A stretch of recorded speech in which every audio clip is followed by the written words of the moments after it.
Doctor Devi Saranya herbal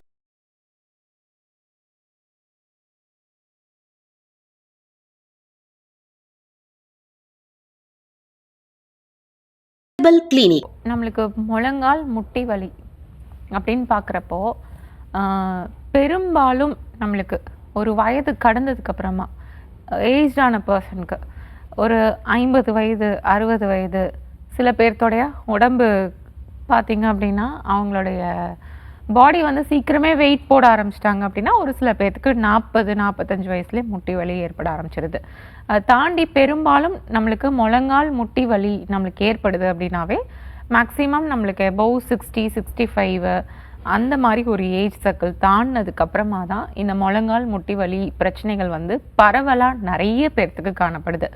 இப்போ பொதுவாகவே பார்த்தீங்க அப்படின்னா இதை வந்து நம்ம ஜீரியாட்ரிக் டிசீஸ் அப்படின்னு நம்ம சொல்லுவோம், ஏஜ் ரிலேட்டட் டிஸார்டர் அப்படின்னு நம்ம சொல்லுவோம். ஒரு வயதுக்கு மேலே தான், ஒரு வயது தாண்டினதுக்கப்புறம் தான் நம்மளுக்கு இந்த ப்ராப்ளம் ஏற்படும் அப்படின்றத நம்ம சொல்லுவோம். வயது தாண்டினதுக்கப்புறம் ஏற்படக்கூடியது வந்து எப்படி இருக்கும் அப்படின்னா, நம்மளுடைய உடம்புல இருக்கக்கூடிய உறுப்புகளுடைய ஃபங்க்ஷன்ஸ் நம்மளுக்கு குறையிறதுனால, நம்மளுடைய செரிமானம் எல்லாமே நம்மளுக்கு குறையிறதுனால, இரத்த உற்பத்தி, இரத்த ஊறி வர்றது எல்லா தன்மையும் நம்மளுக்கு ஒரு ஏஜ் தாண்ட தாண்ட நம்மளுக்கு குறைய ஆரம்பிக்கும். பிளட்டில் இருக்கக்கூடிய ஹீட் நம்மளுக்கு குறைய ஆரம்பிக்கும். நம்ம உடம்புல இருக்கக்கூடிய வேகம் நம்மளுக்கு வந்து குறைய ஆரம்பிக்கும். இந்த டயத்தில் பார்த்திங்க அப்படின்னா நம்மளுடைய மூமெண்ட் வந்து நம்மளுக்கு கம்மியாக ஆரம்பிக்கும். அதிகமாக நம்ம ரெஸ்ட் எடுக்க ஆரம்பிச்சிருவோம், அதிகமாக நம்ம உட்கார ஆரம்பிச்சிருவோம், ரொம்ப தூரம் நம்ம நடக்கிறது இல்லை. சின்ன வயசில் நம்ம செய்கிற மாதிரியான வேலைகளை வந்து ஒரு 60 வயசு தாண்டினதுக்கப்புறமா நம்மளால் செய்ய முடியறதில்ல. என்னென்னா உடம்பு தளர்ச்சி ஆகிறது. இது மாதிரி ஆகிறப்போ நம்மளுடைய உடம்புக்குள்ளே இருக்கக்கூடிய அந்த எலும்புகளும் நம்மளுக்கு தளர்ச்சி அடையதான் செய்யும்.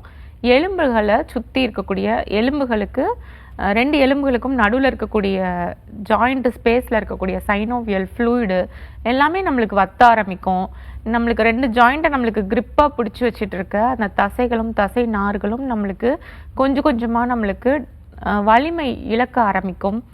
எலும்புகளுக்கு முனையில் இருக்கக்கூடிய அந்த குருத்து எலும்பு எல்லாமே கொஞ்சம் கொஞ்சமாக நம்மளுக்கு வந்து டீஜெனரேஷன் ப்ராசஸ் இயற்கையாகவே நம்மளுக்கு நடக்க ஆரம்பிக்கும்.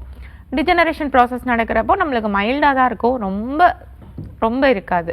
சில பேர்த்துக்கு பார்த்துக்கிட்டிங்க அப்படின்னா அந்த இடத்துல வீக்கம் தேங்கியிருக்கு. ஒரு 50 வயசு 60 வயசுக்கு அப்புறம் செரிமானம் நம்மளுக்கு குறைவு ஏற்படுறதுனால வீக்கமும் வாயுவும் நம்மளுக்கு அங்கே வந்து தேங்க ஆரம்பிச்சிடும். அது சில பேர்த்துக்கு ஸ்கேன்லேயோ எக்ஸ்ரேலையோ மிஸ்ஜட்ஜ் பண்ணுற மாதிரி ஆகிடும். ஒரு தப்பாக நம்ம வியூகிக்கிற மாதிரி நம்மளுக்கு ஏற்படுத்தி கொடுத்துரும். அந்த இடத்துல டீஜெனரேஷன் ஏற்பட்டிருக்க மாதிரி நம்மளுக்கு காமிக்கும், வெளிப்படையாக நம்மளுக்கு காமிக்கும், ஆனால் உள்ளே வந்து ஆயிருக்காது.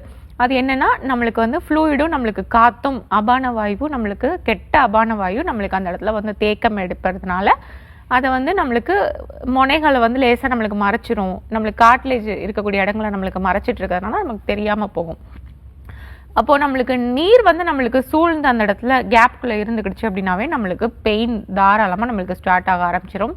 நீர் நம்மளுக்கு வந்து தேக்கம் கொடுத்துருச்சு அப்படின்னாவே ஈஸியாக நீட்டி மடக்க முடியாது, ஈஸியாக கீழே உட்காந்து எந்திரிக்க முடியாது, படி ஏற முடியாது, இறங்க முடியாது. இதுக்கு எல்லாத்துக்குமே சிரமமாக இருக்கும். கால் நீட்டி மடக்கிறப்போ ஒரு விதமான ஒரு ஸ்டிஃப்னஸ் இருக்கும்.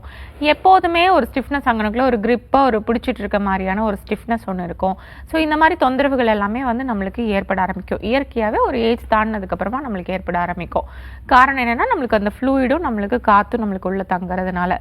இதை நம்ம சித்தர்கள் என்ன சொல்லியிருக்காங்க அப்படின்னா, நம்ம சரியாக நம்ம மோஷன் போகாமல் யூரின் அடக்கி வச்சுட்டு இருக்கிறதுனாலையும் இந்த ப்ராப்ளம் நம்மளுக்கு இயற்கையாகவே நம்மளுக்கு உருவாகும் அப்படின்ற ஒரு காரணத்தையும் சொல்லியிருக்காங்க. அது சித்தர்கள் பாடல் மூலமாக மலமதை அடக்கினாலே மலந்தனை வாயு தள்ளும் சலத்தோட முழங்காலின் கீழ் தன்மையாய் நோய் உண்டாகும் அப்படின்னு சொல்லியிருக்காங்க. என்னென்னா நம்ம மோஷன் நம்மளுக்கு கான்ஸ்டிபேஷன் ப்ராப்ளம் லாங் டர்மாக நம்மளுக்கு ஏற்பட்டாலும் என்ன ஆகும் அப்படின்னா நம்மளுக்கு கண்டிப்பாக கெட்ட அபான வாயு வந்து என்ன பண்ணுன்னா நம்மளுடைய முழங்கால் முட்டுகளில் தான் வந்து நம்மளுக்கு தேங்க ஆரம்பிக்கும். அது நம்மளுக்கு வந்து தேங்குச்சு அப்படின்னாலும் நாள் பட பார்த்திங்க அப்படின்னா நம்மளுடைய ஜாயிண்ட்டை அஃபெக்ட் பண்ணி நம்மளுக்கு முழங்கால் முட்டி வலி வருவதற்கு ஒரு வாய்ப்பாக இருக்குது. அதே மாதிரி சலத்தை அடக்கினால் அப்படின்னா யூரின் வந்து நம்மளுக்கு யூரினரி இன்ஃபெக்ஷன்ஸ் ஏற்படுறதுனால, இல்லை நம்ம வேலைக்கு போகிறோம், இல்லை ஸ்கூலுக்கு போகிறோம், நம்ம டாய்லெட்ஸ்லாம் கொஞ்சம் அன்க்ளீனாக இருக்கும், நல்லா இருக்காது, ஒரு மாதிரி வாடை அடிக்கும், ஸ்மெல் அடிக்கும்னு சொல்லிட்டு பயந்துக்கிட்டு அது தவிர்த்துக்கிட்டு நம்ம என்ன பண்ணுறோம் அப்படின்னா அடக்கி வைக்க ஆரம்பிச்சிடறோம். இப்படி அடக்கி வைக்கிறதுனாலையும் சரியாக யூரின் போகாதனால தண்ணி குடித்து நம்மளுடைய உடம்பு கழிவுகள் நம்மளுக்கு வெளியேறாத ஒரு காரணத்தினாலையும் பார்த்திங்க அப்படின்னா ஜாயிண்ட் நம்மளுக்கு அஃபெக்ட் ஆகும்.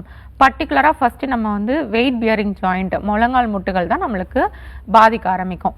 அப்புறம் பார்த்திங்க அப்படின்னா கணுக்கால் கொலுசு போடக்கூடிய இடங்கள் இருக்குது பார்த்திங்களா, அங்கே நம்மளுக்கு பாதிப்பு ஏற்பட ஆரம்பிக்கும். நிறைய பேர்த்துக்கு வெயிட் வந்து ஃபுல் வெயிட்டும் நம்மளுக்கு அந்த இடத்துல தான் நம்மளுக்கு ப்ரெஷரைஸ்டாக இருக்கும். அப்படி இருக்க இடங்கள்லாம் நம்மளுக்கு வலிகள் வந்து நம்மளுக்கு ஏற்பட ஆரம்பிக்கும். இது மட்டும் இல்லாமல் பார்த்திங்க அப்படின்னா சில பேர்த்துக்கு ஜாயிண்ட் வந்து ரொம்ப வீக்காக இருக்கும், சரியாக சாப்பிட்ருக்க மாட்டாங்க, விட்டமின் டி சத்து குறைவாக இருக்கும், அனிமிக்காக இருப்பாங்க. இது மாதிரி சத்து குறைபாடுனாலையும் சரியான ஊட்டச்சத்து நிறைந்த உணவுகள் நம்ம எடுத்துக்காத காரணத்தினாலையும் பார்த்திங்க அப்படின்னா அவங்களுக்கு வந்து உடம்பு வெயிட்டும் அவங்களுக்கு அதிகமாக இருந்தது.